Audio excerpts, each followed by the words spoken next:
Hello दोस्तों, मैं सिद्धार्थ आज आपको बताऊंगा कपलिंग के बारे में। कपलिंग दोस्तों क्या होती है। दोस्तों कपलिंग दो शाफ्टों को जोड़ने की एक विधि है।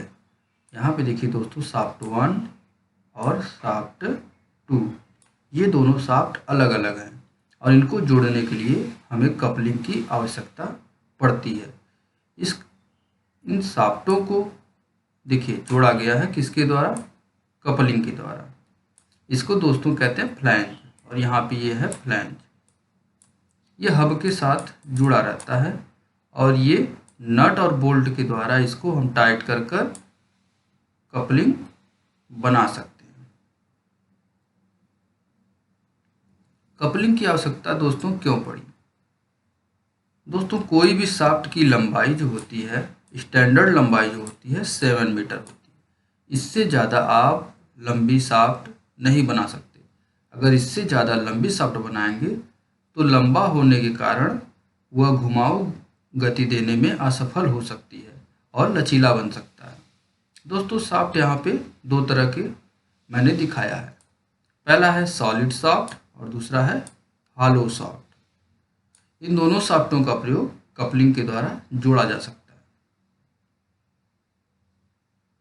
कपलिंग को दोस्तों युग्मक भी कहते हैं। युग्मक इसका हिंदी नाम है, जैसा कि आप देख सकते हैं, और इसका हमने यहाँ पे एग्जाम्पल दिया है।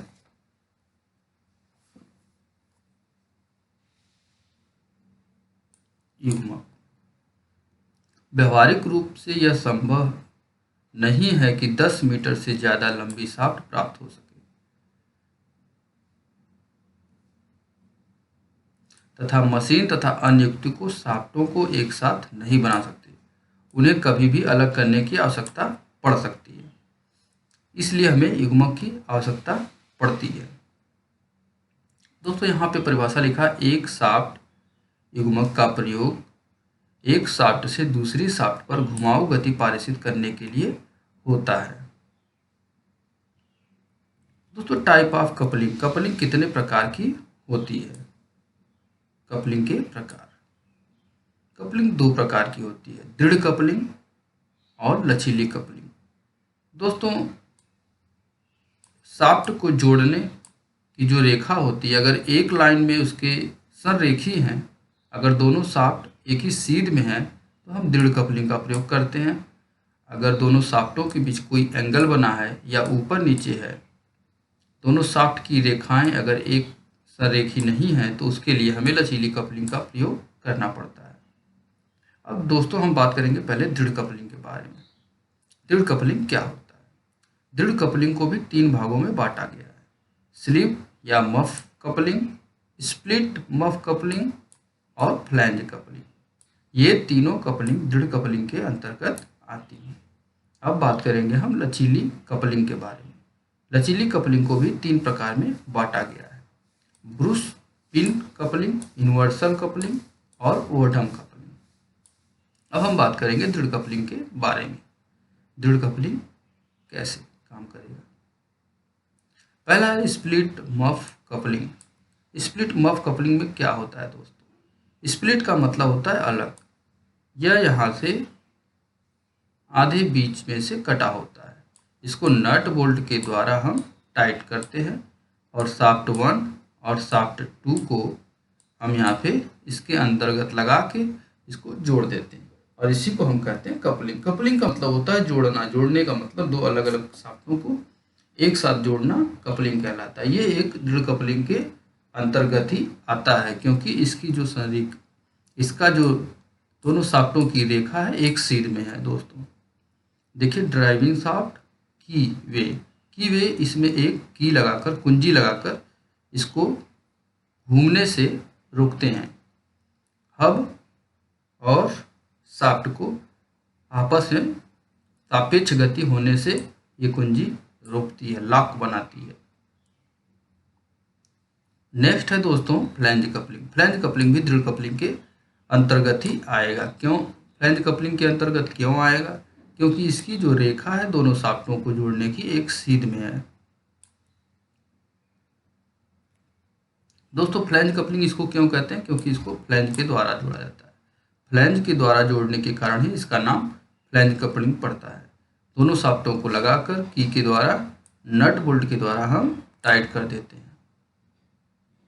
देखिए फ्लैंज कपलिंग कैसे कार्य कर रही है। दो शाफ्ट यहाँ पे हैं और दोनों शाफ्टों को कैसे जोड़कर फ्लैंज कपलिंग के माध्यम से चलाया जा रहा है। कपलिंग एक शाफ्ट से दूसरे शाफ्ट पर गति को पारित कर रहा है। बूश पिन टाइप कपलिंग, यह भी फ्लैंज कपलिंग का एक संशोधित रूप है। इसमें बीच में रबड़ बुशिंग लगी होती है और बोल्ट के द्वारा इसको भी जोड़ देते हैं।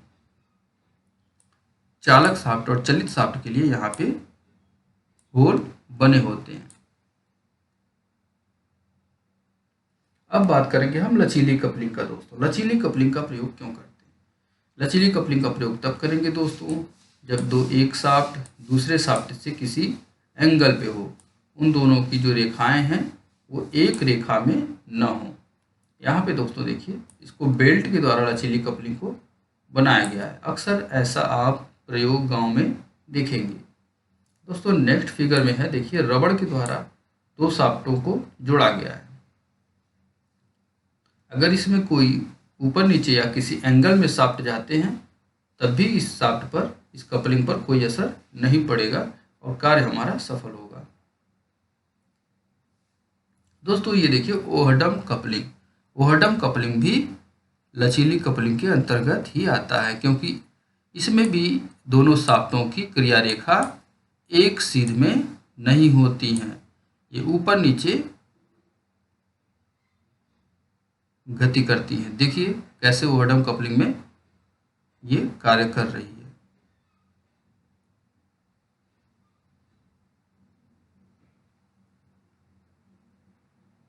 नेक्स्ट है दोस्तों यूनिवर्सल कपलिंग। यूनिवर्सल कपलिंग चिमटे के आकार को बना के उसको बुश पिन के आधार पर जोड़ा जाता है। ये कपलिंग भी अलग अलग होती है।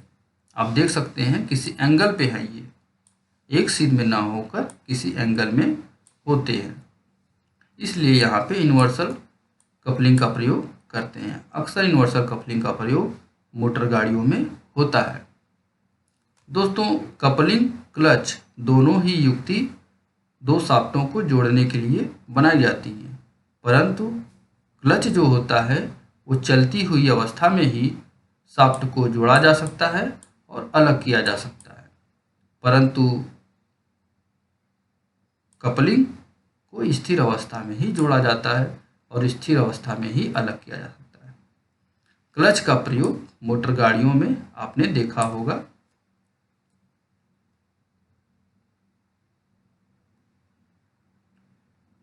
आप यहाँ पे देख सकते हैं कैसे ये कार्य कर रहा है।